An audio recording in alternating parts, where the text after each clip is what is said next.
শাহজালাল আন্তর্জাতিক বিমানবন্দরে কিন্তু একটা নিয়ম চালু করা হয়েছে আজ থেকে। এই নিয়মটা কতটুকু প্রবাসী ভাইদের জন্য উপকার হবে আমি জানি না।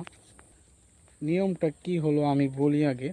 নিয়মটা হলো যারা বাহিরে যাবে এবং আসবে, বিদায় দিতে যারা আসবে তারা 2 জনের বেশি তাকে এয়ারপোর্টে আসতে পারবেন না, এবং যারা আসবে বাইরে থেকে বাংলাদেশে 2 জনের বেশি রিসিভ করতে এয়ারপোর্টে আসতে পারবে না। এটা কিসের জন্য করা হয়েছে? এটা একমাত্র করা হয়েছে বলে এয়ারপোর্টে বলে অনেক জ্যাম লাগে, এই ভিড় হয়, তার জন্য ভিড় কমাইতে, মানুষের একটু সমাগম কমানোর জন্যই এই নিয়মটা আজ থেকে চালু হচ্ছে। আমার কাছে এই নিয়মটা একটু পছন্দ নাই।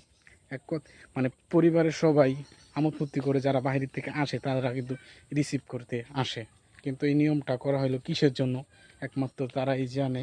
আমার কাছে আমি কম হইলেও 10-15 বার এয়ারপোর্টে গেছি, আমার কিন্তু অত জ্যামজট মনেই হয় নাই, কখনো মনেই হয় নাই এত জ্যামজট। যদি বেশি কেউ যায়ও থাকে, বলে যদি যায় কাউকে বিদায় জানাতে 4-5 জন যদি যায়, তাদের বলে রাস্তা থেকেই সরে দেয়, রাইখে দেয়, 2 জনকে এয়ারপোর্টে এরিয়ায় ঢুকতে দেয়। এটা কতটুক জ্যাম কমাবে একমাত্র তারাই জানে। আর যদি জ্যাম কমে, যদি ভালোভাবে চলে, তাহলে আমি মনে করি ঠিক আছে, সব